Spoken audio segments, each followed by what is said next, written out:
Every time I pick up this camera lens, it completely changes my mind about everything I used to believe about camera lenses. So we'll have a discussion about why this lens completely changed my mind. We'll talk about the differences between shooting portraits versus shooting landscapes, and why a 50mm f1.2 is just so awesome, but ultimately why I have to send this lens back. Now, it's been a while since I've done one of these sit-down lens camera gear reviews, and it's time for me to come clean. Anyone can sit down, grab a lens, grab a camera, and do a technical spec sheet review of that product. Those videos are easy, they're fast to make, and they get views. But what takes more time is actually going out, shooting sample photos, taking your time, learning what it's like to use that product, which in the end means I can't make as many videos, but also means you're getting a better quality video where we go out on a photo adventure or we go out and shoot photos in a real world scenario. For example, you've seen some of those videos recently with our trip to Killarney, my trip to Vancouver, and those videos are possible because more of you have been subscribing, more of you have been watching or picking up my presets, which supports me financially and allows me to reach out to camera brands and say, hey, look, check out this video, I'd love to make more like it,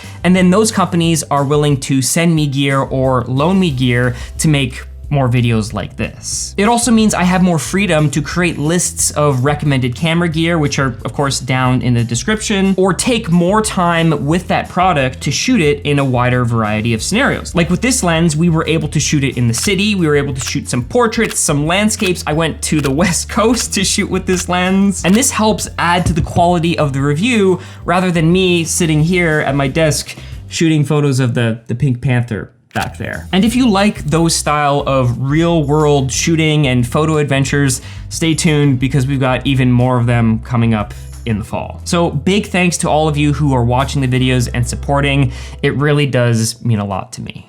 So why do I like this lens so much? Well, if you've been following the channel, you know that I am a holy trinity zoom lens fanboy. I have the 15-35, the 24-70, like this is the lens that I carry with me 90% of the time because it gets me the photos that I want to get in a pinch. And of course, I also have the 70-200 back there, which really rounds out and creates for a really nice set of camera lenses. I really like shooting the types of photos that have a strong center framed subject, where you have that separation between the subject and the background, whether you're creating that through color contrast, through lighting contrast, through texture differences. All of those allow you to create separation. But when you don't have all of those elements, the one way to create separation is with depth. And one way to achieve depth is with an f2 lens or an f1.8 lens, like the nifty 50, or with an f1.2 camera lens.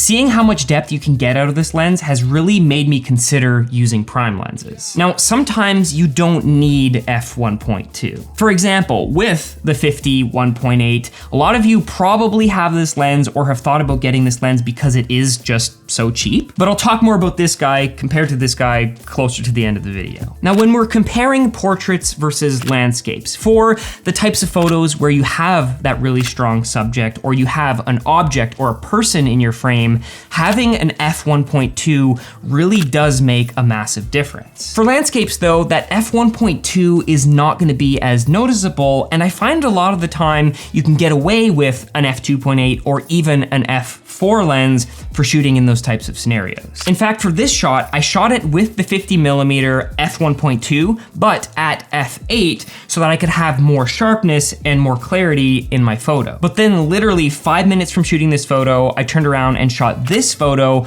of myself with the 50 at f1.2. Now what you'll notice is that the color of my shirt kind of is similar to the background. And so if I tried to achieve that same level of separation with an f4 lens, I wouldn't get it because I would start to kind of merge in with the color of the mountains. But with the 1.2, you really do get that separation that makes for that creamy, smooth background effect.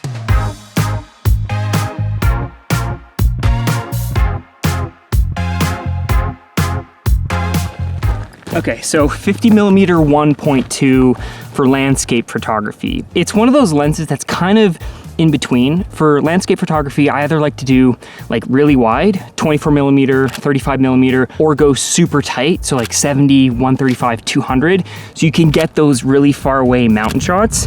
1.2 is also a lot more light than you would need in a situation like this, especially in the middle of the day when it's super sunny. Like you can see right now, I've got a CPL plus variable ND filter on here, and that's because at 1.2, there's just way too much light and you'll hit the maximum shutter speed of your camera. So in this case, most of the day I've been shooting at like 3 or 4 stops on the variable ND filter just so I can get my exposure correct. If you're doing a hike like this, I'd say you could probably go with an f4 lens, like a 24 to 105 f4 or a 70 to 200 f4, or just those less expensive lenses because you don't need the super wide open, even f2.8 like the lens we're shooting on now, which is the 15 to 35. So you have that wide landscape shot, is still a little bit too bright, and I have to step my aperture down to f4 anyways. Also, it's a really heavy lens. I don't know if I'd recommend bringing it on a hike, but you do get nice quality images out of it. Hey Anthony. Yeah. What would you rate this photo spot? This one right here? Yep, this one.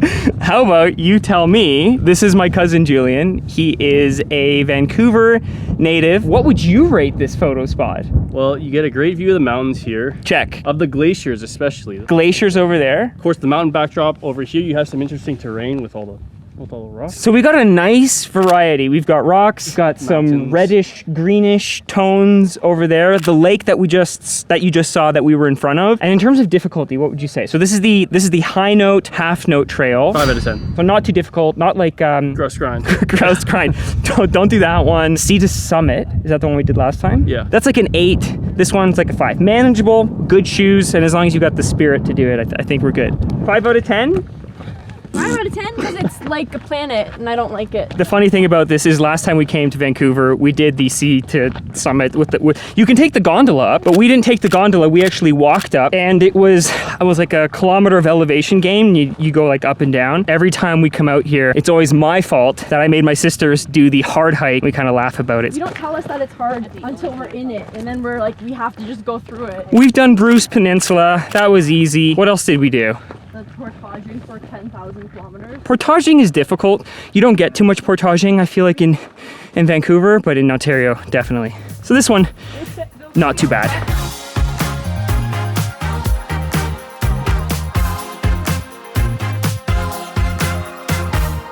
Of course, a large 50mm prime lens isn't all fun and games. One of the disadvantages is, of course, that it is so large, and while I brought it on my hike up Whistler Mountain, on my second hike that I did to Joffrey Lakes, I didn't bring it with me because I had so much gear packed into my bag that I simply didn't have room for it. The other disadvantage is the autofocus is slower, and that's because the glass elements inside this lens are just so large that if you compare it to something like the 24 to 70 that has really snappy autofocus when it's going from the telephoto to the wide angle, this guy does take a little bit of time because the autofocus motors are moving those really large glass elements. The minimum focus distance also isn't as close as I'd like it to be.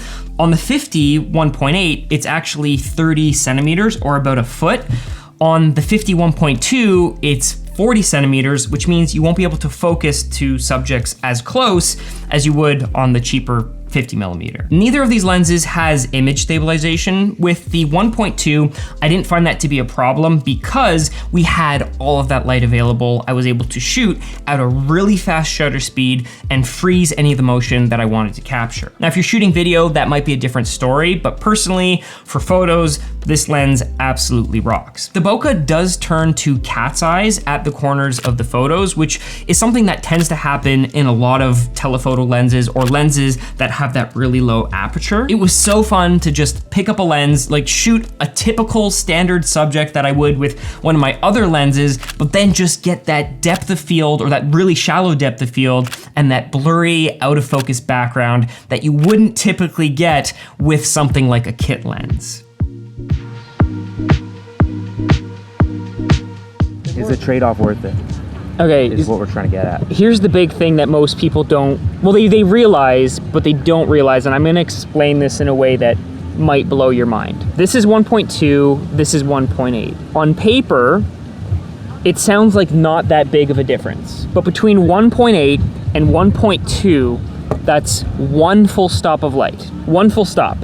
So double the amount of light between this and this. Is it one full stop? It is. You sure? I've run the math on this to be doubly sure. I did the pi r squared to calculate the opening of the hole. Okay, one stop. Okay, so but to put that into perspective, because we always say get a 1.2 aperture lens, get a 1.8 aperture lens, because you can shoot in low light, you can shoot at night. But to quantify this a little bit, if you're shooting with this lens, a 1.8 50mm lens, and a 1.2 50mm lens, assuming these are optically, mathematically perfect, which of course they're not, this lens allows in 2.25 times more light than this lens. I did the math, that's what the number is. Okay, let's make this even simpler to understand. So a 24-70 f2.8. You've got one, I think we've all pretty much got one. It's the lens that I shoot on most of the time. If you compare this 1.2 lens to a 24-70 f2.8, this guy has more than 5 times the amount of light entering the camera because that aperture is so big. That's a massive difference. That means you can literally like shoot at night. That's all I got. Stefano's not impressed. No, because I'm sitting here and I'm trying to think of his math. I ran a spreadsheet. I did the numbers. Spreadsheet? Yeah, I did a spreadsheet so that I could see. It's so much easier. Because I didn't understand myself between how is f1.2 to f1.8 one stop. I always thought the number had to be double. No, it's you know how with ISO, for shutter speed and ISO. Right, ISO and shutter speed, you double it or you have it, and that's one stop of light. It exponentially the number gets larger, and I'll make a whole video on this, but it's really interesting, and it's probably one of the biggest reasons why you'd want to get any f1.2 lens. This lens is also sharper. So, oh, that's a whole nother section of the video. That's a whole nother section of the video. Wow, cuts me off like that. Eh? Yeah. So why am I sending back the RF 50mm f1.2? Unfortunately, this lens doesn't belong to me. It actually belongs to Canon, who loaned it out to me for a month to test to see if it was a lens that I wanted to add to my kit. And if you want to see all the lenses that I have in my kit, I actually have all that information down below. And if you checked it out before, you know that I am primarily a zoom shooter. But lately, I've been trying to transition into shooting more with prime lenses just to expand my ability to shoot different types of photos. Like if you saw the trip that we did up north to shoot the Perseid meteor shower, you'll know that I brought the 24 prime, the 1.8, I brought the 50 prime, and the 85 f2 just to see which lens I would gravitate towards the most. And over the last few weeks of shooting, I have been grabbing for the 50 1.2, not only because 50mm is a really nice focal length, but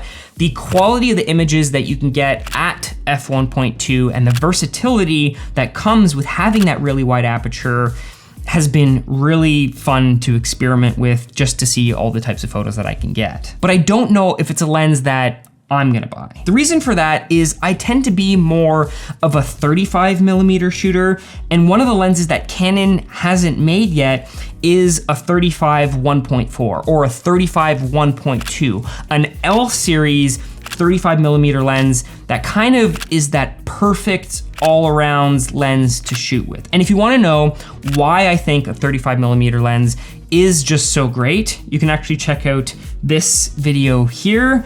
Or if you wanna see more photo tutorial reviews, adventures, make sure you hit that subscribe button and check out all the things that you need to.